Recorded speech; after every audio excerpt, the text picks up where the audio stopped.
So I'm very happy to see so many people here. I kind of figured with it being both Valentine's Day and Ash Wednesday that we might have some tricky competition for that, and there might not be a lot of people attending, but this is a great start for a new year of philosophers in the midst of history. And so what this is a quarterly lecture series that we've been doing since 2016. We had to take a break during COVID, of course, the way everybody did for in-person activities. And what we do is we talk about philosophers in a broad sense. Sometimes it's theologians as well, and their historical context. So, where they grew up, what was impacting them. In this case, what killed them. In the case of Nero and ordering Seneca to kill himself, which we'll get to in a bit. And I tell you, some of the interesting ideas that they have. I've given you some handouts about that. Seneca was a Stoic philosopher, so the handouts are on that. And then we talk if there is influence afterwards, if these people made an impact on history, we talk about that as well. And with Seneca's, it's more an intellectual impact than, say, on politics or technology or things like that. But he did actually make a big historical impact going hundreds and hundreds of years all the way down to the present. People are reading him today, and I'll tell you why in just a little bit. This year, so we're going to do Seneca. We always do an ancient philosopher at the start of the year, and then we do a medieval philosopher. We're going to do Peter Abelard, who you might know in terms of a great love story where he's actually kind of a skunk. Abelard and Eloise, I'll talk about that in May. And then in the early modern, which will be in August, Immanuel Kant, the great Prussian philosopher who actually never left his hometown, so there won't be a lot of travel stuff involved there. And then we'll finish up in November talking about Iris Murdoch, who was both a philosopher and a novelist. Maybe better known for her novels than her philosophy, but she's a really interesting person as well. And if you want to see earlier versions or earlier sessions, you can just type in Philosophers in the Midst of History into Google. The playlist will come up. We record all of these sessions. This is session 24, so there's 23 other sessions on other thinkers. And we've looked at a number of other ancient philosophers. So we've looked at Socrates, Plato, Aristotle, Cicero, Epictetus, and Plutarch in the past. And we've also looked at some other philosophers who were influenced by Seneca, like Augustine of Hippo, or Boethius, Anselm of Canterbury, Thomas Aquinas, and René Descartes. So there's a lot of backstory to this, you could say. And I thought it would be good, since we hadn't gotten to Seneca, it's about time we got to him, especially since he's pretty popular these days. He's read and studied closely, in part because Stoicism is a big thing in the present. It's had sort of a revival in the last 20 years or so. And there's a lot of people, there's what's called the modern Stoic movement. And I'll put it to you this way. There's so many people interested in it and practicing it, like hundreds of thousands, that they can actually disagree with each other and exclude each other. They have their own little communities that, that's how you can tell a movement is successful, when it can break into sub-movements. There's the traditional Stoics who think that modern Stoics are too modern, and we need to stick to the older stuff. And then there's all sorts of people doing modern Stoicism. So it's kind of a cool thing to see. You don't see a lot of people doing that with philosophy, right? So some broad outlines before we look at the history more closely. Seneca is a Stoic. He belongs to that school.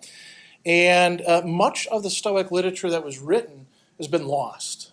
I actually asked one of my friends and colleagues, Donald Robertson, who's written a lot of books on Stoicism and cognitive behavior therapy and also on Marcus Aurelius, what's his estimate? Because I think maybe we got about 8 or 9%, And he was like, we got 2%. If we go just by book titles that are there, we know all these cool titles of books that were written. We don't have any of them. We might find some, in a monastery somewhere, a library, and these scrolls at Herculaneum. But until then, Seneca is the majority of what we have.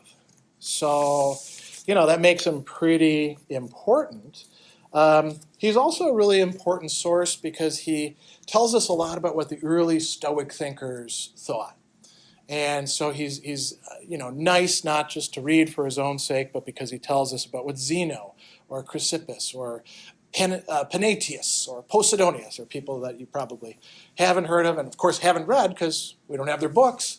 He tells us what they thought and taught.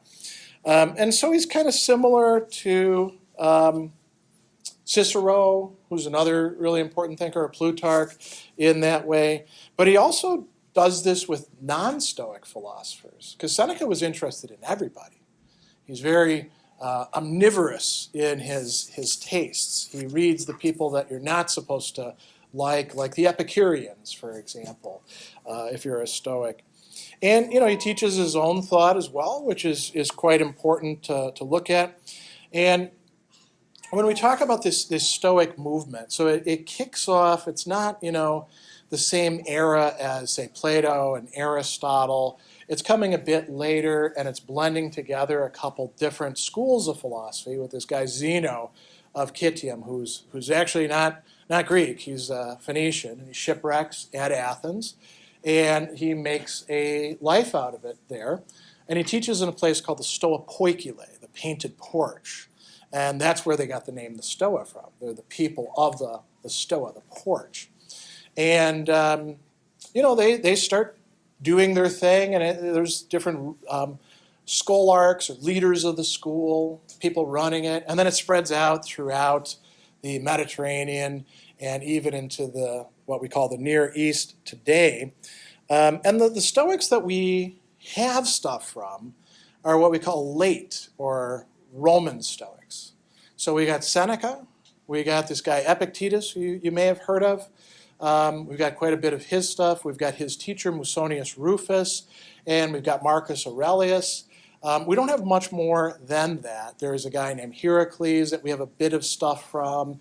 There's a guy, Arius Didymus, who left an epitome of Stoic ethics behind that's very dry, but also quite interesting and useful. And that's more or less it for classical Stoic literature.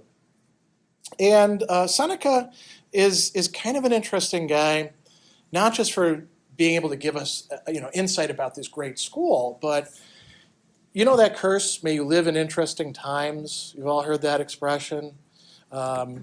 Interesting doesn't mean good, it means volatile, and that's the times that Seneca lived in. Ultimately, we got him killed too. So, prior to his birth, there was a whole civil war, and we think of it in terms of Julius Caesar versus Pompey, right? But Cicero and Cato were military commanders fighting on the side of Pompey, and it was choosing the lesser of two evils. Caesar was viewed as, power hungry, a bad guy. Pompey was just a little bit less so, but at least wanted to preserve the republic. And we know what happens. Cicero and Cato and Pompey, they lose. Cato actually kills himself, so he can't be used as a propaganda tool. Cicero accepts being pardoned by Caesar, although he's going to be assassinated a bit later. And then Caesar gets assassinated himself, and there's like a new power struggle going on, and a new civil war, right? And finally, you get this guy Augustus, who was kind of smart. He didn't call himself emperor. He actually called himself just first citizen, but he was the emperor, and he ruled for a long time. And things were pretty stable then. But who comes after him? We get this guy Tiberius, who, in some respects, he wasn't. I won't say he wasn't a bad guy, but he did some decent things here and there to shore things up. And then Caligula, right? You've all heard of him, and hopefully, not just associating him with the terrible movie that was made, which is not a documentary, right? But he was a bad guy, right? And then we get we get some other emperors. None of them are particularly good people. Claudius is, you put Claudius next to Caligula, of course he's going to look a lot better, but he's got a wife who is power hungry and getting all sorts of people in trouble so she can steal their estates, and all sorts of dynastic politics is going on. And it's going to lead to this guy Nero being in charge. And Seneca winds up working for Nero. Not a great job to have. I mean, he was able to become very rich because of it, but if you crossed these emperors, they'd tell you to kill yourself. And it's not just like sometimes we get really angry at people and we're like, I wish you'd take a long walk off a short pier. You've all heard that expression. And maybe put some concrete shoes on while you do it. If they told you to kill yourself, you were going to kill yourself. Because if you didn't, they would kill your family and everybody that you cared about. So this, he's living in perpetual danger.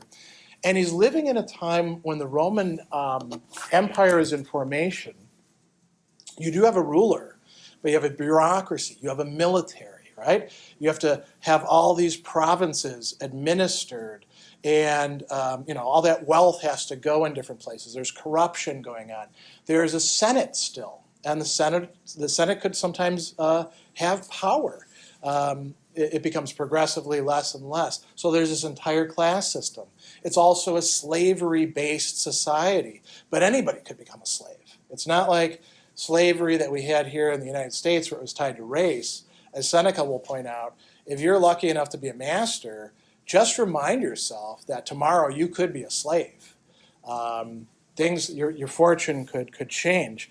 And at the same time, it is an era when Greek philosophy and culture has spread throughout the Roman Empire. So that's where we're going to get Stoics from. But there were many schools, including some homegrown ones in Rome, that Seneca was able to study with. This guy Sextius, who we'll get to in a moment.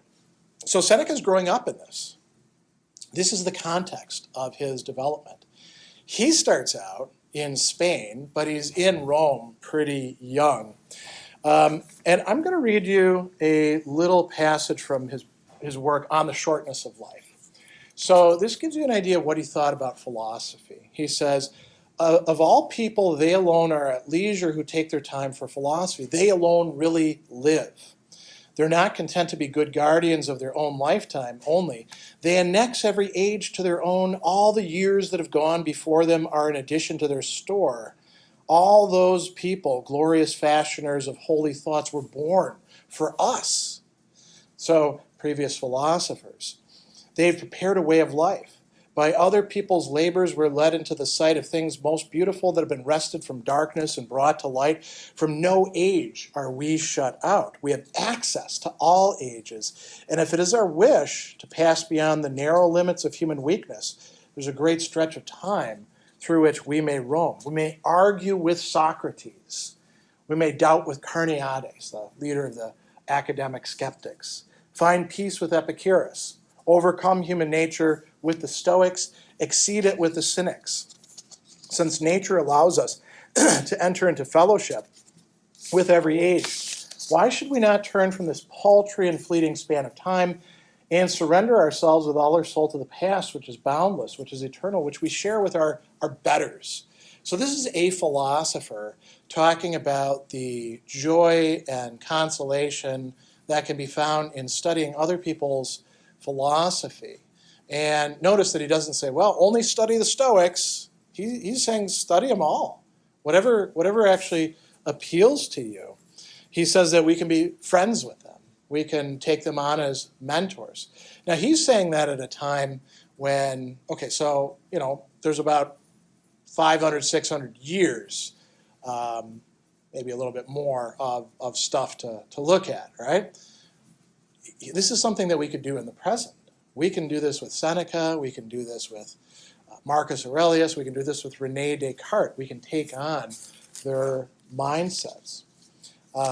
Seneca himself is born, as I mentioned, in what's nowadays Spain, called Hispania, a Romanized province. The Romans had conquered the various Celtic tribes there.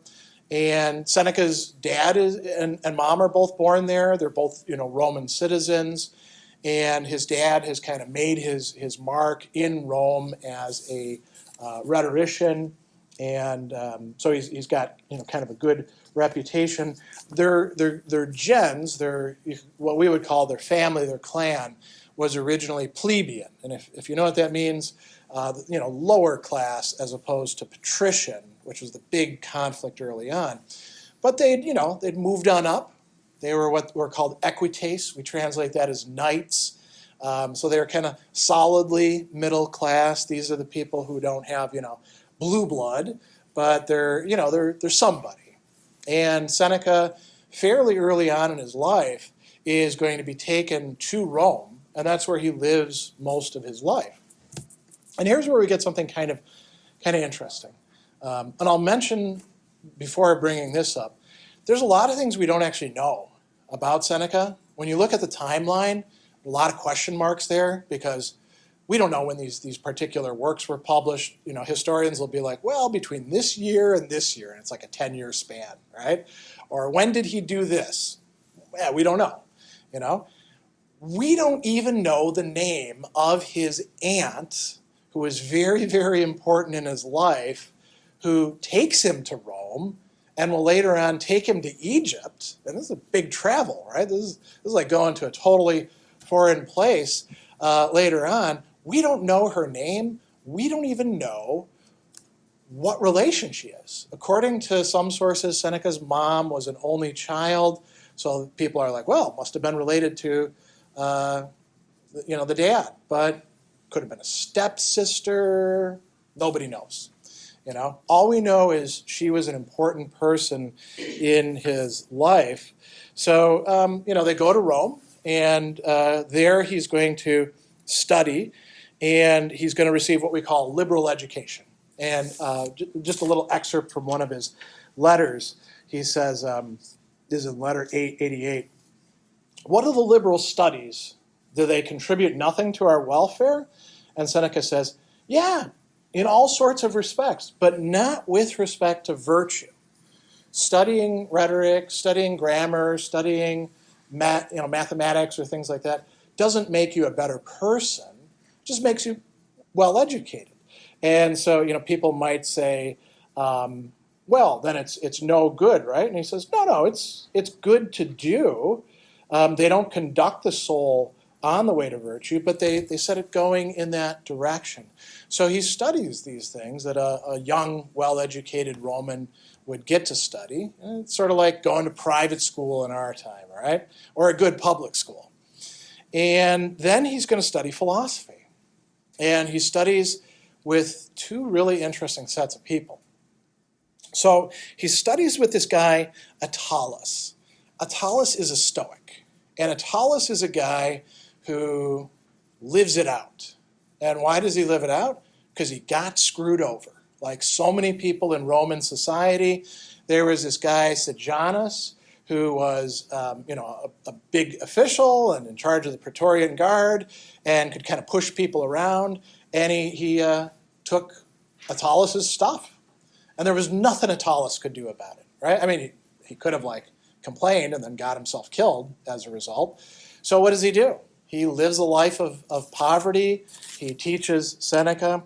And Seneca wrote later on that, here we go, when he began to uphold poverty and show what a useless and dangerous burden was everything that passed the measure of our need, I often desired to leave his lecture room a poor man. Whenever he castigated our pleasure-seeking lives and extolled personal purity, moderation in diet, a mind free from unnecessary, not to speak of unlawful pleasures, the desire came upon me to limit my food and drink. Now this experience of somebody walking the walk as well as talking the talk, that's pretty important, right? There's plenty of people who can preach to you about, oh, you should do this, you should do that, but if they're not doing it, it's kind of rings hollow, doesn't it? He also studied with the school of Sextius. And this is a homegrown Roman school that existed for a while and then got closed, basically because there was like a injunction against foreign cults, and they got targeted by it. And it was founded by this guy, Quintus Sextius the Elder, and continued by his son Sextius Niger. And they were what we call eclectics. This is a good term to sort of pause on. If I say eclectic, what does that like immediately raise for you? If somebody's got eclectic taste, what do you think of them as? Yeah, very, very good. So they don't have just one single thing. And sometimes we see that as a good thing. Oh, you can take them to this kind of concert, and then tomorrow take them to this kind of concert, and they're going to like it. Like, think about going to Summerfest, right?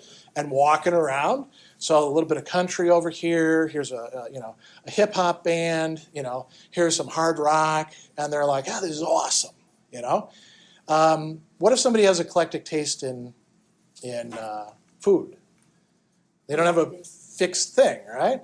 And we sometimes use this word smorgasbord, Here, you go to a buffet or a smorgasbord, I like a little bit of that, a little bit of this, and a little bit of that. So eclecticism can be just picking out, that's what the lectitane of it is, bits and pieces of things. It can also mean like blending things together into a greater synthesis. And that's what these guys did. They took Pythagorean philosophy, which was an actual sect. It's not just a guy doing mathematics. He had an entire group that he had taught, and they continued on to that time. Platonism, a very strong school at the time. Cynicism, which was, again, a school taught by people, and they were spending time going around demonstrating it. And Stoicism. And they would take the parts that they liked and put them together. So Seneca is getting exposed to this. And the two people that are connected with his education are this guy Sotion, who's more about Pythagoreanism and Stoicism, and he was an Alexandrian. Now, that would be like getting somebody from Harvard. Alexandria was already the place to go and study, right? And so, you've heard of the Library of Alexandria. They have all these research things. Alexandria would be an intellectual powerhouse city for hundreds and hundreds of years after the time of Seneca. So getting to study with somebody from Alexandria, actually I should be careful about this, because sometimes when we see somebody who's got an East Coast Ivy League education and they're out here in the Midwest, we're like, what did they do to deserve being exiled here? So we got to be a little bit careful about these generalizations. But so he studies with him, and then he studies with this other guy, Papyrus Fabianus, who's not just a philosopher, he's a rhetorician. And so he's interested in learning and teaching people how to use language to be effective communicators, to get things done. According to stories, this guy, Papyrus, was a very, very prolific author. Take a guess how many books we have of him. Exactly, 0. Goose egg. Like with so many other authors, right? So we don't actually know what precisely Seneca learned from him. And we see that Seneca is conversant not just with these 4 schools of philosophy, but with others as well. He reads whatever he can get his hands on. And we also see him making his way through these political posts, and you can see some of this being discussed in there. And then he runs into a few roadblocks here and there. He gets on Caligula's radar, not something you want to do, because he gives speeches in the Senate. And the speeches are criticizing Caligula, who's not a person who likes being criticized. And Caligula actually orders Seneca to kill himself. And the reason he doesn't kill himself is because Caligula says, you're going to die soon enough anyway. Why? Because Seneca's in bad health. Seneca at one point had tuberculosis, we think. He was asthmatic. So, he actually went to Egypt, as I mentioned earlier, for the purposes of health, the way that people go to the sea or other places like that, right? So Caligula's like, I don't need to worry about this guy. He'll die soon enough. I don't need to push the issue. And later on, Caligula's going to die. He doesn't actually reign that long because he's such a terrible guy. Claudius becomes the emperor. And then his wife, Messalina, the empress, who's doing all sorts of other terrible stuff as well, accuses Seneca of adultery. Adultery with who? Julia Livilla, sister to Caligula and Agrippina, who's going to be a player as well. So the Senate actually condemns Seneca to death. And then Claudius commutes it to exile. And for 8 years, Seneca is stuck on Corsica. Now, we think of Corsica as, wouldn't that be cool? This wonderful island and all that. So for most of its history, Corsica, unless you were Corsican, was not a place you wanted to be. And even if you were Corsican, you might still not want to be there. It was a very, very rough place, considered to be totally uncivilized. You better not go inland, just stay by the beach, So 8 years, Seneca is stuck there. And here we get some of his first writings taking place. And actually, I should mention, he's written some other stuff before this, all these dramas, these tragedies, and we don't know exactly when he wrote them, but he does write two things that are quite important, two consolations. A consolation is where you write somebody and you're like, this looks bad, it's really not that bad. Here's why. It's an argument about how to deal with adversity. One of these is to his mom, because she's like, wow, my son has had terrible fortune. And he's like, it's not that bad. And then the other one is to Polybius, and this is, after another crisis. And he's stuck there for a long, long time. And then finally he gets to come back. And, you might say, well, why didn't he make better use of his time? I mean, think of the aggravation of being stuck in a place where you probably can't communicate with anybody. You don't have anything in common with these people. And it's just like one, you have no idea when you're going to get to leave here. If you do escape, they'll kill you. It's a pretty rough time. So then Agrippina is actually going to marry her uncle, Claudius, and she likes Seneca, so she brings him back to Rome. And she arranges to get him what's called a praetorship, and then she's got something in mind. She's got a kid, very smart kid, very talented. His name is Nero. She wants him tutored. And Seneca would be a great tutor for Nero, right? And nobody knows at this time how bad Nero is going to be. People are like, how could Seneca work with Nero?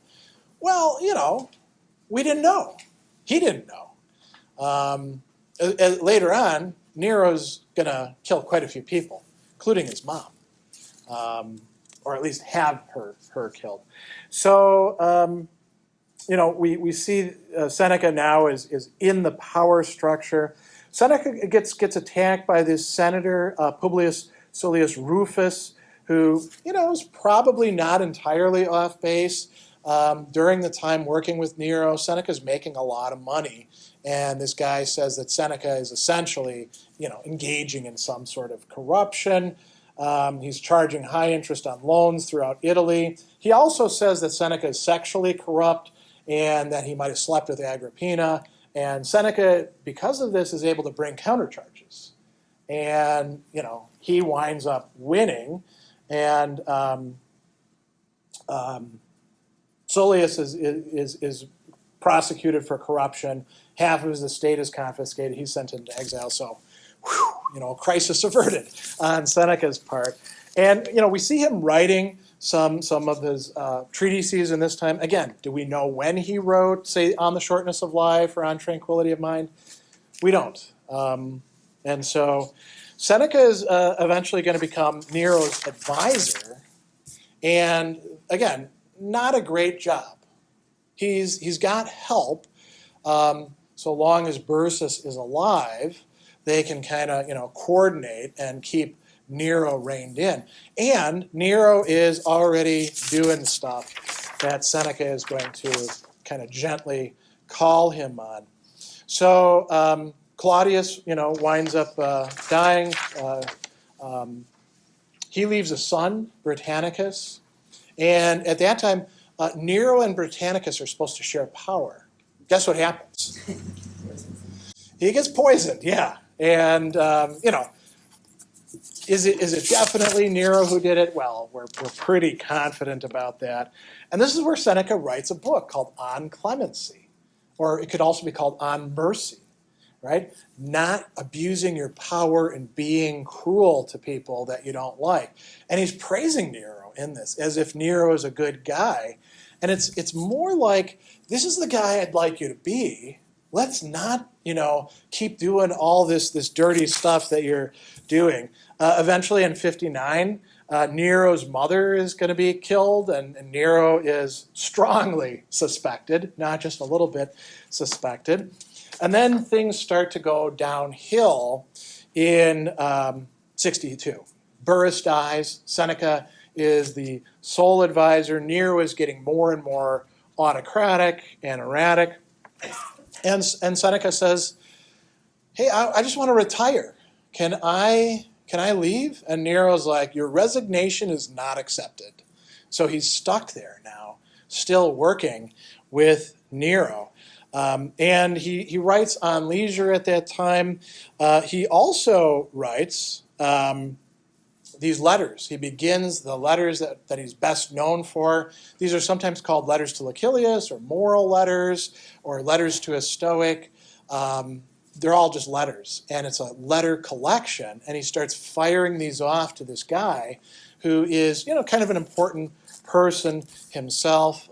He's a bureaucrat, and Lucilius is attracted to Epicureanism. Seneca is going to write about all sorts of philosophical stuff with him for the last 3 years of his life. In 64, he says, can I retire once again? And Nero says, nope, you can't retire that time either. So Seneca starts, have any of you heard this recent expression, quiet quitting? So the idea is that you don't actually quit. You just stop doing your job. So Seneca starts spending more and more time away from the court. He's already done this the first time, but now it's even more accentuated. I got to do my philosophical work, and he's just trying to stay away from the boss as much as he can. Right? It doesn't save him. There is this thing which is called the Pisonian conspiracy. And, a lot of people, besides just Seneca, thought that Nero was going off the rails. So this guy, Gaius Calpurnius Piso, who's a statesman, an orator, he wanted to have Nero assassinated, and which is kind of fitting. I mean, Nero killed a bunch of people. Why not kill the killer? And they would replace him as emperor through the Praetorian Guard, these military people around the capital and the empire. And this is the way things were done at that time.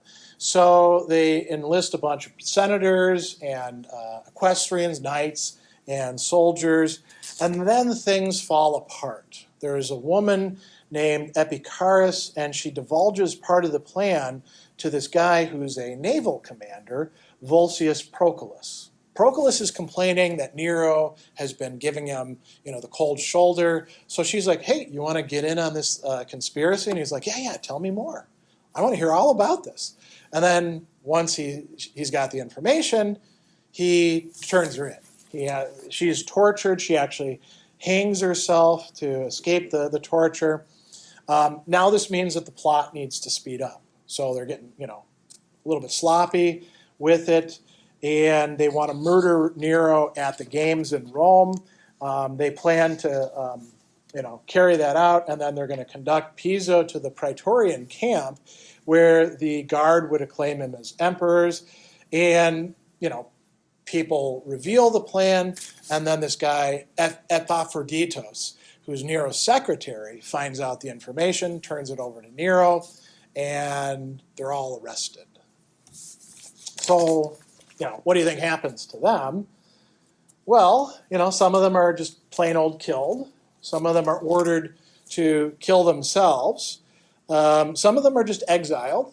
A few of them are just reduced in status. And actually, a few of them are actually cleared of their charges. But Seneca gets caught up in this dragnet, as does his nephew, Lucan. Lucan, by the way, is a poet who wrote this Pharsalus, which is this great poem about the Roman Civil War, which is, centered on like Cato and presents him as this great Stoic and all that. And, it's not, the message of it is not unclear. These autocratic emperor types, somebody ought to do something about those SOBs, right? And there's a lot of Stoics who get caught up in this sort of dragnet as well. So, there's a lot of collateral damage. Piso is ordered to kill himself. Lucan, the satirist, Petronius, if you've ever read Petronius Arbiter's stuff, he's got this thing called the Satyricon. He's ordered to kill himself, and Seneca is ordered to kill himself. Seneca does it. Again, if he hadn't done it, people are sometimes like, well, why the hell would you let somebody tell you to kill yourself? If you don't kill yourself, the rest of your family dies, and they'll take everything from you. So he tries to kill, he tries and then succeeds in killing himself. He cuts his wrists, and he's an old guy. Maybe he was a bit dehydrated. The blood's not flowing the way it should. He actually tries poison, gets in a bath. So there's this famous painting of Seneca in the bath. Why is he taking a bath? Not just to be clean. That's going to make the blood flow. He's trying to warm himself up. Eventually, he does manage to die. His wife actually tries to kill herself, and Nero's like, no, you don't get to do that. And she attempts it, but she's prevented from it. Now, one of the things, and we'll do some Q&A after this, some people have proposed that the plan was part of what gets called the Stoic Opposition. So the Stoics are, pretty upstanding people. They don't like corrupt people. They don't like voluptuaries, we could say, constantly seeking pleasures. They don't like people who are engaging in unjust dealings with other people, breaking their oaths and stuff like that. So they're not really going to like any of these emperors. Maybe Augustus would be okay, but the rest of them are all kind of scumbags in one way or another, right? And so they're not really fond of them.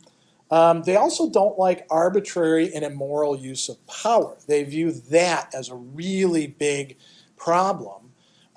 So it doesn't fit in with their political philosophy well. So they're sort of overrepresented in the people who are getting in trouble in this thing. And it might in part be because they're just constantly talking about this sort of thing. So when Nero's looking for people involved in this conspiracy, he's like, well, I bet that guy over there is part of it too, because he's been, talking bad about me this whole time. So a good example of this is Musonius Rufus. Musonius Rufus had already been exiled once before. He gets exiled again after this. Musonius Rufus is a Stoic philosopher who teaches at Rome. He is the teacher of Epictetus, who, by the way, is the slave, until he's released, of Epaphroditus, the secretary to Nero. So there's all these connections here, right? The Stoics have a hard time. Later on, the other emperors are going to treat him kind of bad, as well as the other philosophers. Vespasian, who comes next, kicks all the philosophers out of Rome. He's like, these people are trouble. Domitian will not only kick them out of Rome, he'll kick them all out of Italy because they raise too much trouble. And it's mostly the Stoics who are, targeted by this. So the last thing that I'll mention, Seneca's works themselves, right? You notice we don't know when a lot of them are published or written, except for maybe the ones at the very end. We get tragedies first, and then 2 letters of consolation, then a whole bunch of treatises, and then towards the end we get these longer works like On Benefits and Natural Questions, and then we get the letters. So think of it like a big snowball. If Seneca had died young, all we'd have are the tragedies. And they're nice, but it's not the stuff that we really focus on. If he died middle-aged, we'd have a lot of interesting treatises. We wouldn't have the really important stuff like On Benefits, which is a longer work, really, really good, and then the letters, which are probably the most important work of Seneca. If he hadn't been killed, maybe we'd have 200 letters instead of the amount that we currently have. So, some interesting things to think about. That's the historical situation.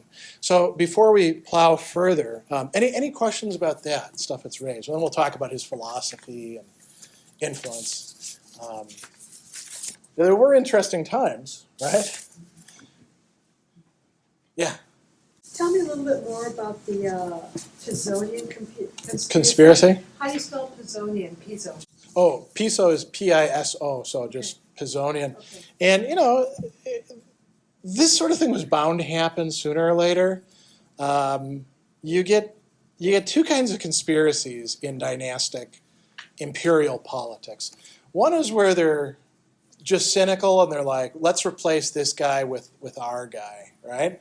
Because then we get in on the graft and the racket, or it keeps us from getting killed or something like that.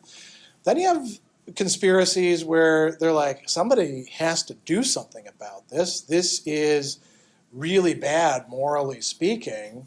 And, it's not that long of a historical progression to Nero from Julius Caesar through these other people. So there's still people who, some people were thinking to restore a republic, which probably could not have happened, But I mean, they did still have a Senate, right?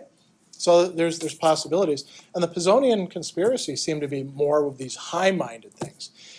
And I won't say this is like a general rule, but it strikes me that the high-minded conspiracies tend to be much less successful than the cynical conspiracies because they trust people, who maybe they shouldn't. Whereas the more paranoid, we just want to replace this bad guy with our own bad guy, they're probably a little bit better off, And it resulted in a lot of, as I mentioned, collateral damage. Seneca's not involved in this conspiracy.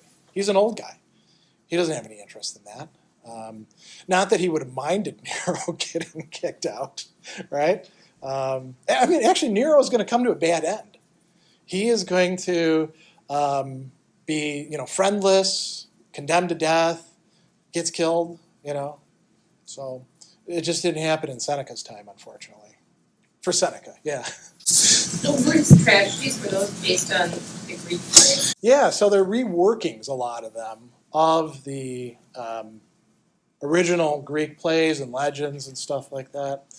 And this is a common thing for Roman authors to do with Greek material.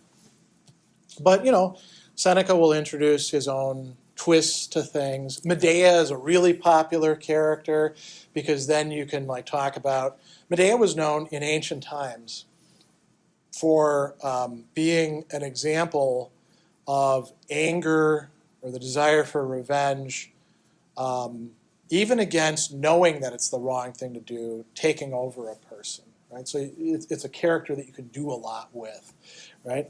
And some of the other ones are not particularly savory ones either. Oedipus, Agamemnon is, if you've ever read the Iliad or the play from the Oresteia by Aeschylus, Agamemnon, he's an ass. He's selfish. He loses his temper, doesn't recognize the talent that he's got. He's lucky Achilles didn't kill him. Working with characters like that, in a way you can write better dramas working with really screwed up people. Any other historic? Yeah, go ahead. Oh, sorry. Oh. One was on a different topic.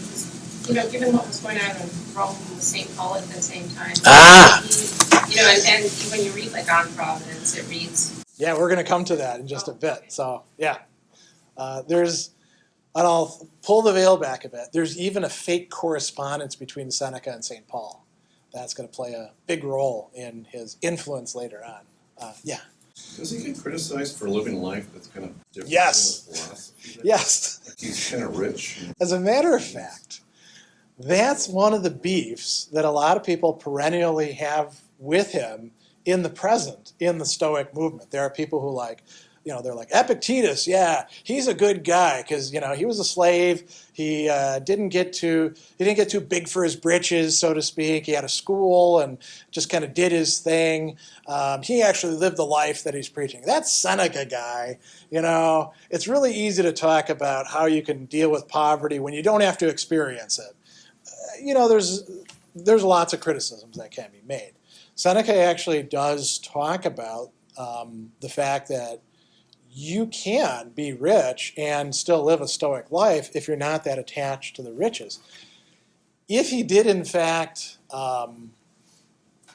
make a lot of his money by loaning out loans to people at high rates of interest, that would be a significant problem. That would be unjust.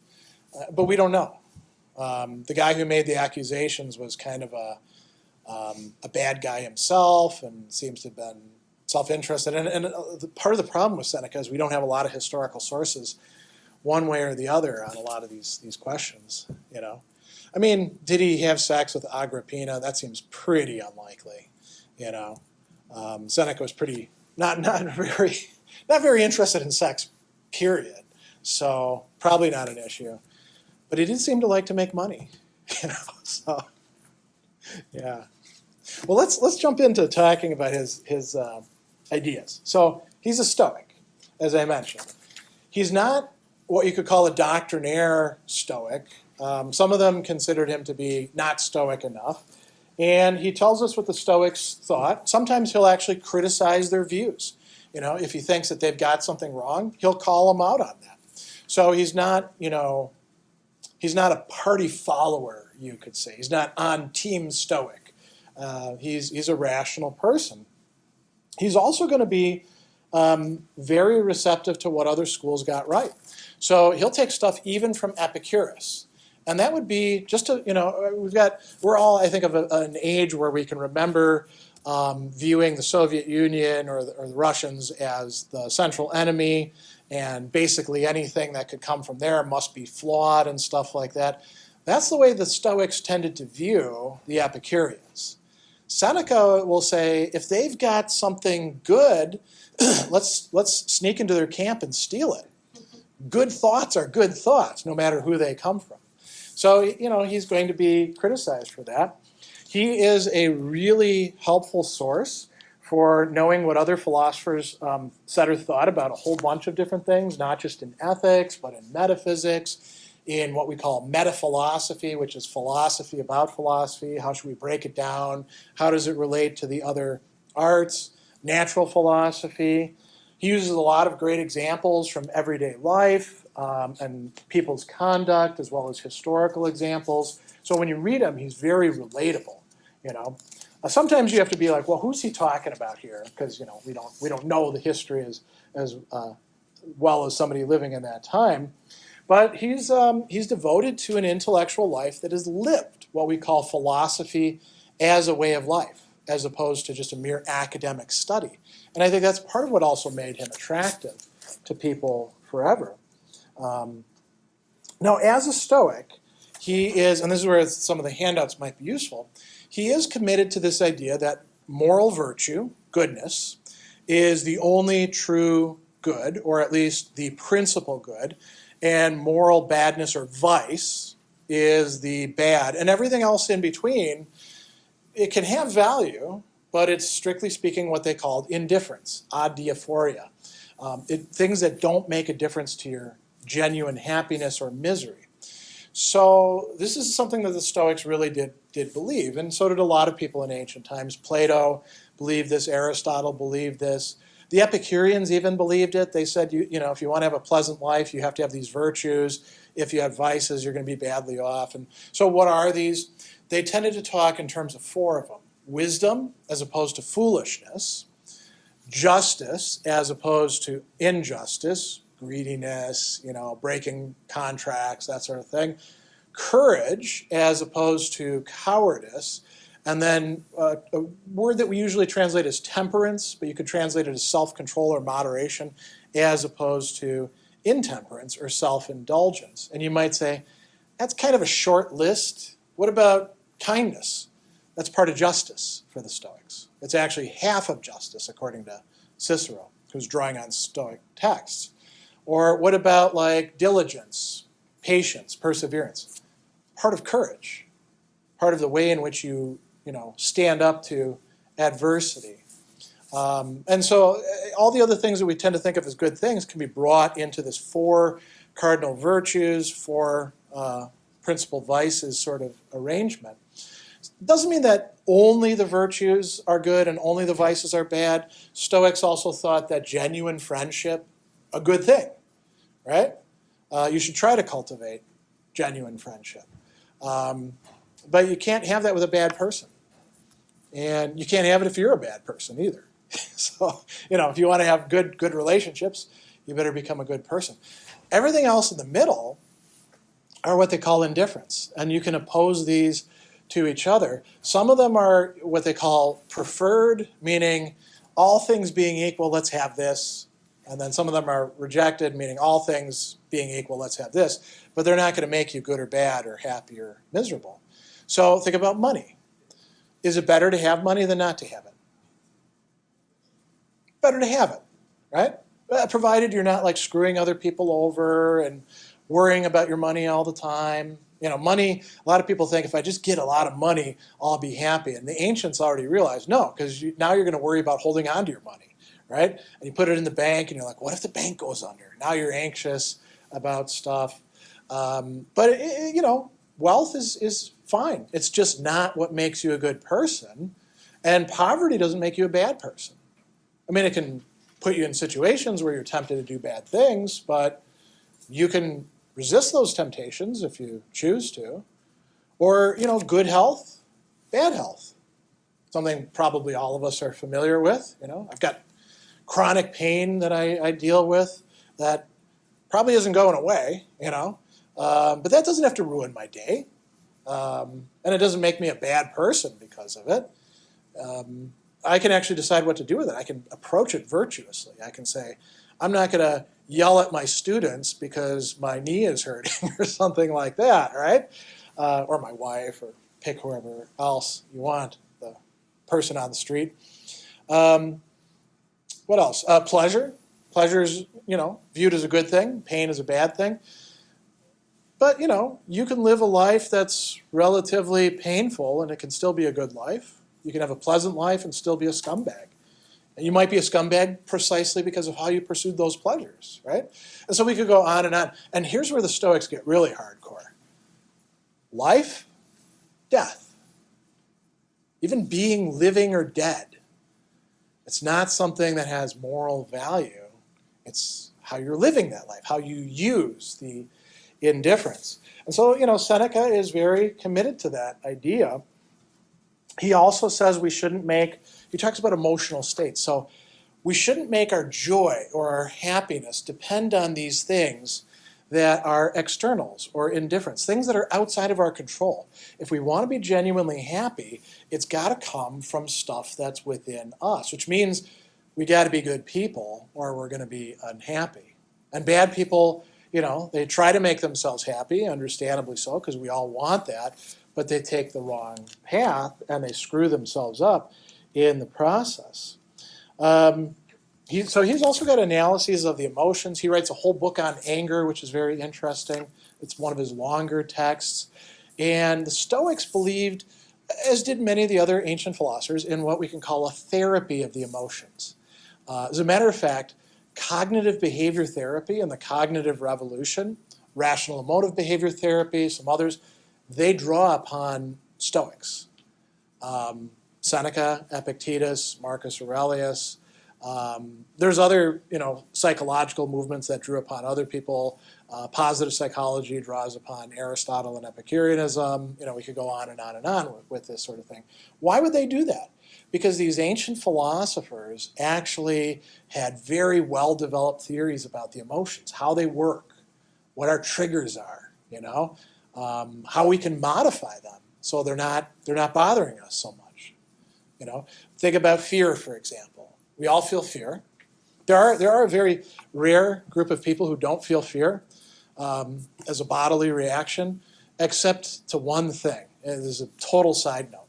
They took these people who don't actually feel fear like all the rest of us, one thing that will produce the fear reaction for them, and it is totally disabling, waterboard them.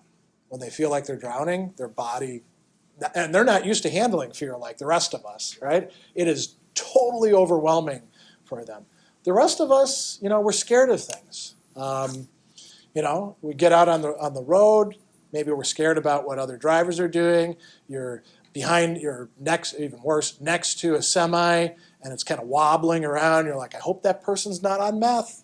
I hope they're not going to knock me off the road. And we could be most people have a fear of public speaking, right? There's all these different things that we have fear over. Our fears can be rational or irrational. Think about why are people so scared of public speaking? Have any of you struggled with that? I mean, I did myself. So what were you scared of? Just freezing up. Yeah. Not being able to think clearly enough to be able to get my message across. Yeah, and now what would happen if that was the case? If you're up here and you're looking at your notes and you're like, you get the deer in the headlight thing, what's the worst that could happen? Sit down, we don't have the speech, I guess. So that's not that bad, No, right? I mean, I would have thought you would have said something like, people are going to say, sit down, dummy, or, something like that. They're going to make fun of you. Oh, look at this idiot up there, Is that the end of the world? No. I mean, it's not fun, but it's not going to kill you. I mean, you could imagine some hypothetical situation where you have to give a speech, and if it's not a good speech, somebody actually has a gun to somebody's head, and they're like, I'm going to shoot them unless you explain Stoicism to me, right? That doesn't happen in real life, right? That's movie stuff, right? And we can think about, okay, what's rational in my fears and what's not? Or think about something that we're all going to face. Seneca says, rightly so, you can manage to avoid poverty, you can manage to avoid ill health, you're not going to avoid death. You're all going to die. I'm going to die. Seneca died. Sometimes I joke around with my young students and I'm like, look at these people sitting next to you. Either you're going to die before they do, or they're going to die before you do, or you're going to both die at the same time. But you're all going to die. The human mortality rate is 100% over time, right? There's a lot of fears people have. And we can have them, the Stoics thought you could have rational fears. They called that caution, So if I, for example, have a child who makes rash decisions, and I know they're in a difficult situation, and they're, a couple states away, so I can't, easily intervene, and they're not answering texts, I don't have to panic because of that, but I could legitimately be concerned about what's going on, right? Same thing with joy. The Stoics thought we should feel joy, but we shouldn't allow that joy to totally distract us. If the Packers had actually won, in the playoffs and gone all the way and then made it to the Super Bowl and played the Chiefs, and we had this amazing, it's just like the way back Super Bowl when they played, and then the Packers beat them in Las Vegas, I would have been, happy about that. But would I have been jumping around? You remember when there was that riot in Milwaukee years and years back when they were in the World Series, right? And the Brewers, did they win or did they lose? I don't remember, but people were turning over cars and stuff. That's irrational, right? That's not a normal reaction to a sports team winning. And we could go on and on with other emotions. And so Seneca is providing us with ideas about that. He's also got a lot of Stoic practices, which are sometimes taken from other places. So if you are afraid of dying, which makes sense, what can you do about it? You can actually think about it each day. And you might say, that's a terrible idea. I don't want to think about dying. It's going to happen soon enough. Well, if you do think about it in sort of measured doses each day, you find over time it doesn't bother you as much. This is, they call this exposure therapy. The Stoics called it premeditatio malorum, thinking about bad things in advance. And that was one of the things Seneca himself did. He also, I just want to point out one other thing, and this goes to the isn't he privileged kind of idea. Seneca has a letter about slaves, and it's really interesting. He doesn't say, let's get rid of slavery altogether, but he does say a few things. First is, your slave is actually your fellow human being. Not, there's this thing where somebody says, but he's a slave, and he's like, he is your person that you're living with. He's your slave. He's your brother. He's your slave. He is a fellow worker with you. And so he's rebutting this, and he's like, people are cruel to slaves because they can be, but what they don't think about is, A, the fact that they could be slaves tomorrow, and maybe even, if they think that person deserves it, maybe they deserve it. B, they're already slaves to other things. They're slaves to anybody who has, control over the things that they desire. So some people are slaves in our society to drugs, some people to the lust for money, some people to sexual desire. People are slaves to all sorts of things. And then the third thing he talks about is, why would you treat a fellow human being badly? Look at them as within your household. You can guide them, but you shouldn't be beating them or terrorizing them.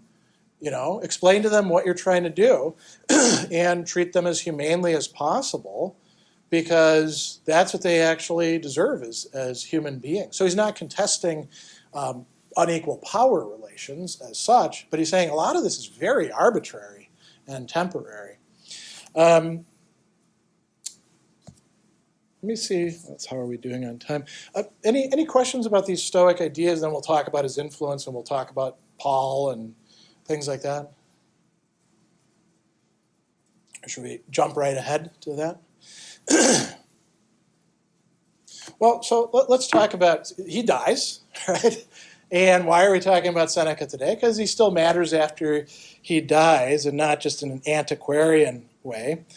In his, what would you call it? Not his lifetime, because he's dead, but in the lifetime after him, he's read by a lot of people. We know this because this rhetorician Quintilian says, all the young people are reading Seneca, So his works are circulating around. We know that he's getting some play. Roman historians do talk about him, and that's where we get most of the details that we have, but they don't say an awful lot. He's kind of a bit player. He's there kind of to show how terrible these Roman emperors were, So they're not that interested in telling us. They're not doing like an intellectual biography, unfortunately. They're mostly interested in the power structures. But we have Tacitus and Cassius Dio. The tragedies that we were talking about a little bit. So they are widely read in the late Middle Ages and in the Renaissance. And they have a significant impact.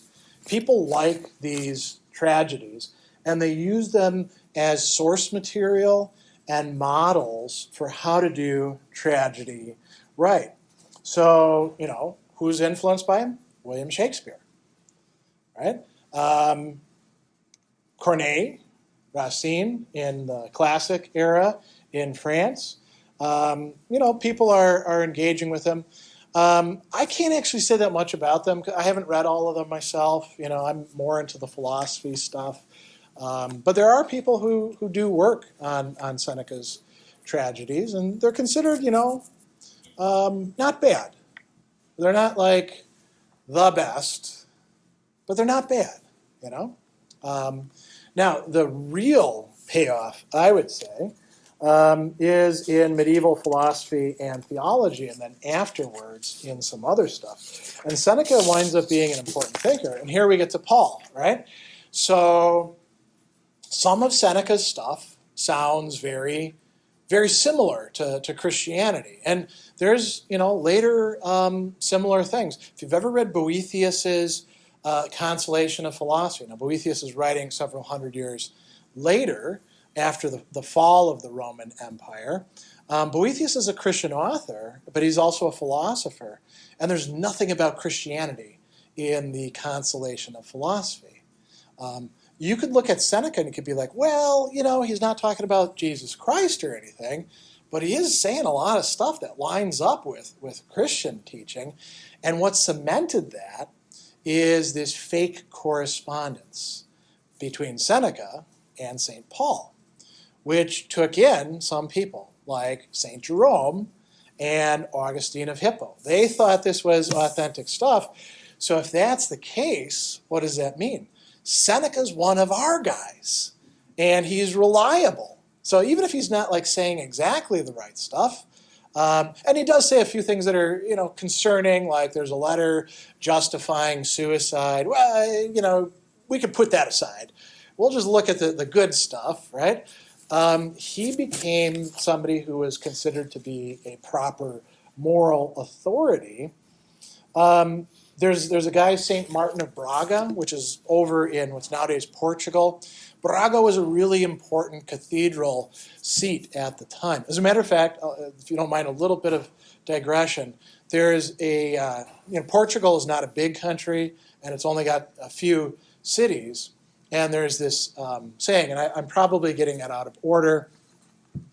Porto works. Porto is the industrial city in the north, right?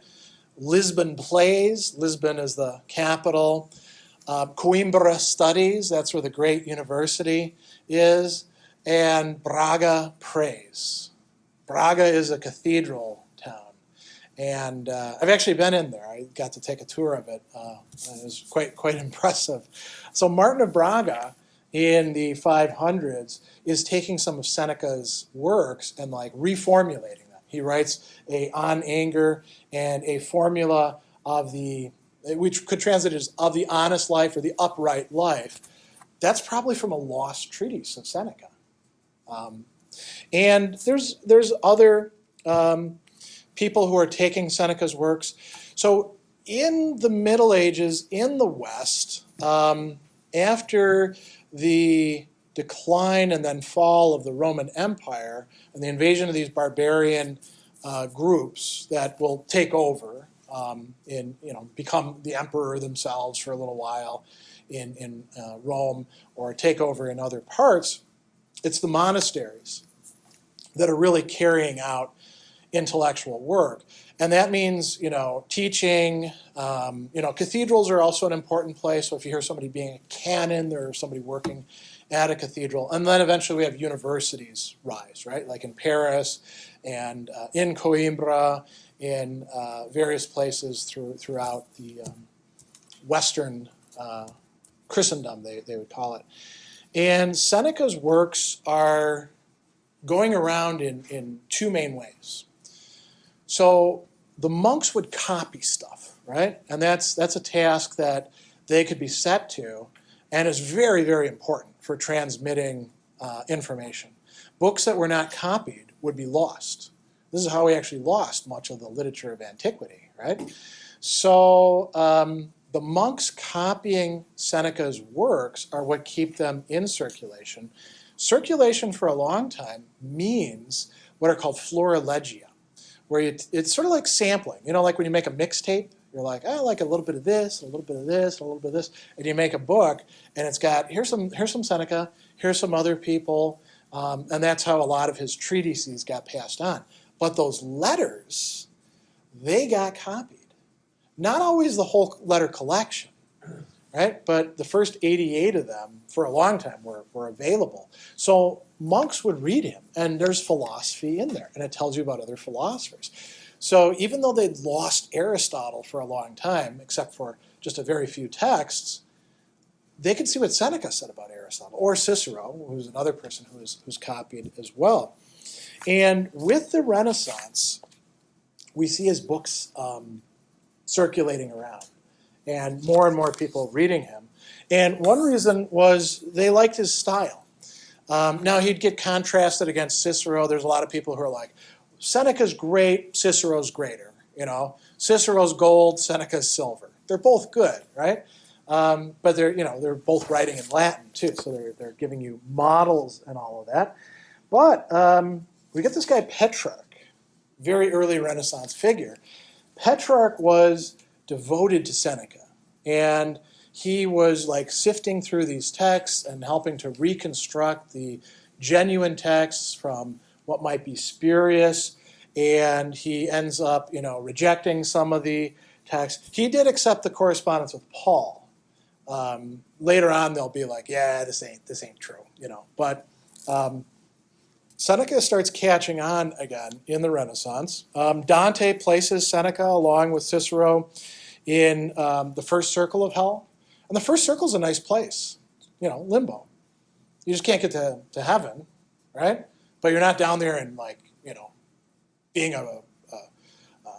tortured in things of pitch and demons poking you, or being a tree who bleeds, when its branches are broken off, or all of that sort of stuff. You've probably all read bits and pieces, or at least the whole of Dante's Inferno. It's pretty gruesome stuff. The first circle, not so bad. That's probably the best you could have. Some people actually thought that Seneca was a Christian convert. And one person argued that when Seneca took his bath as he's killing himself, he was actually baptized. And so therefore, actually, he was probably up in heaven, right? So Seneca's getting this, sort of rehabilitation. And then Stoicism, in the late Renaissance, early modern period, really takes off. There's lots of people attracted to it. They're often trying to combine Christianity and Stoicism. It's often what's called Neo-Stoicism. So there's this guy, Justus Lipsius, who liked Seneca and who takes a lot of his ideas and incorporates them into his own work. There's other Neo-Stoics.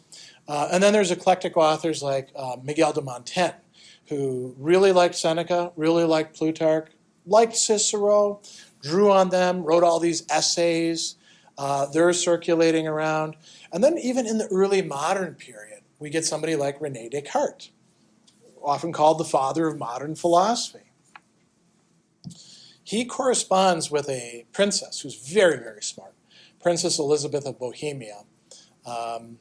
And in their correspondence, guess who they decide to do a little reading group on? Seneca. They read his On the Happy Life together, and they criticize it and say where they think he's got things right and where they've got them wrong. Why would they be doing that? Because Seneca is somebody worth studying for him. And there's interest in Seneca down to the present. I would say he's probably more popular now than he has been at any earlier point in history. If you were going just by numbers, obviously because we got more people, right? And we're more literate. But even in terms of cultural capital, we could say, there's all these people who are interested in Stoicism.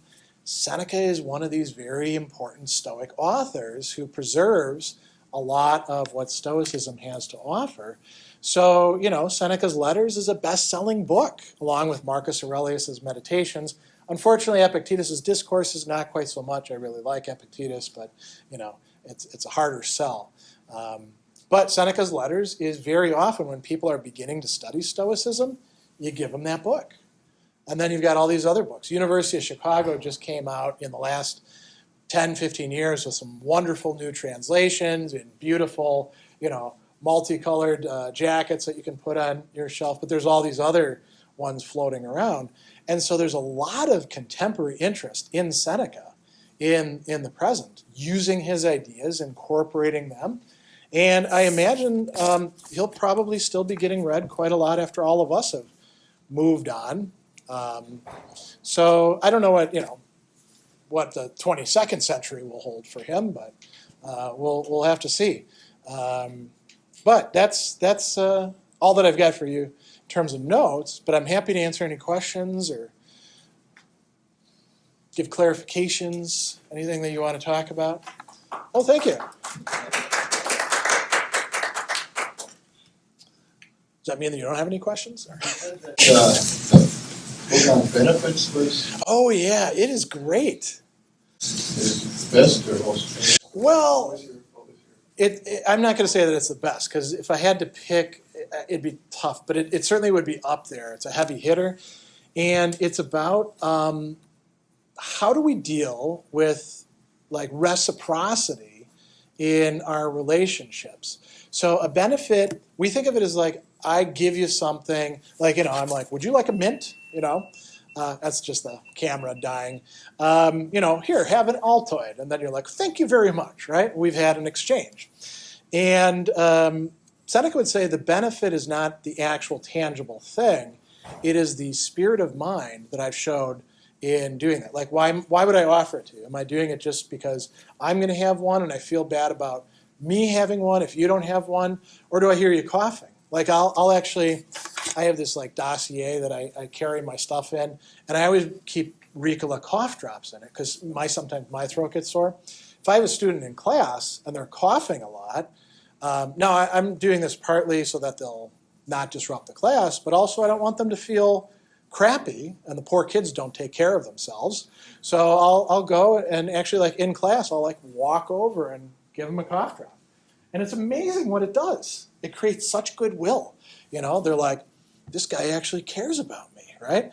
So Seneca's interested in those sorts of things, and then all the questions that come up, like, well, if this guy did this for me, and reciprocating that would require me to like do a pretty big outlay of time or money, but I also owe something to this person over here. How do I reconcile these things? All these problems that we have down to the present. And so I really like it.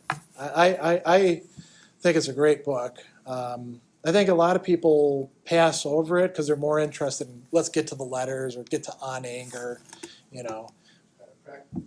It's very practical, yeah, and very important. I mean, I think that those, what often seem to us trivial things, that's where ancient thinkers have often given us a lot of helpful guidance. You read it and you're like, holy crap, they had that problem back then. This is actually a good idea. So, yeah. So I like it quite a bit. He also does tell us what other people thought about that stuff. That's another thing I do like about Seneca. He doesn't just tell you his view or the Stoic view. He'll say, Aristotle said, Plato said, and so you kind of glean a sense of like what the range of possible approaches is, which I like. I'm an eclectic person myself. I'm not everything has to be this way or this way, you know. So. What Yeah. would you say your favorite books are, and how much of... Oh, Seneca? Yeah, and then the other question would be, how much of Montaigne's stuff did he actually just steal from Seneca? Well, he doesn't steal. Montaigne. I shouldn't say steal. Yeah, he credits him. And to be fair, Montaigne will often say, here's what Plutarch says, or Cicero, or Seneca. I think he's partly right about this, but here's where I think he got this wrong, you know. So he's pretty judicious. So my favorite, if I had to pick one, which I never have, I mean, I really, really like that idea coming from On the Shortness of Life of philosophy as being a way that we get ourselves more intensive time and connect up with like brilliant thinkers. And Seneca, part of what's connected to this is the idea that we give other people space within our own heart or consciousness, and they can like communicate to us there. So they're not just dead, and we're not just talking to ourselves. There's something, it's not some mystical thing, right? But there's something going on there. And you will see the medieval monks taking that idea and writing back and forth to each other, like St. Anselm does to his friend Gundulf, Anselm is down in Normandy and then in Canterbury, and Gundulf is way the hell up north in York, which is a long travel away, almost in Scotland. And he'll say, I have the image of you kept in my heart, and I can have my friendship with you with this image of you in my heart. And Seneca's saying something like that for philosophers. We can have Socrates in our heart, or Aristotle, or pick whoever the hell you want. You know, it doesn't have to be the same person for each of us. So that's on the Shortness of Life, which is a very short book. Doesn't have as much as the letters do, but maybe that's my favorite one then because of that. You know, and I apply this in a silly, trivial way. I have a cat who I was very close to, lived to be 19 and a half. Her name was Sassy. Bonded with her more closely than I did with any other animal in my life. And I'm a real animal lover. And I use that notion of keeping her in my heart, you know, maybe it's BS, maybe I'm fooling myself, but I like that idea, and I actually do practices to like bring her up into my mind every day and think about things we used to do together. Like when I go down the stairs in the morning, I think about how Sassy used to bunny hop down the stairs and look up at me to make sure I was coming down because I was her companion, you know. Now that's getting us kind of far afield. And the Stoics would be like, that's stupid. Animals, you know, human beings are up here, animals are down here, you know. Even if you loved them, you don't have a relationship with them like a person. But maybe they're wrong about that, you know. So, any other questions? Or? No? All right. Well, thanks very much.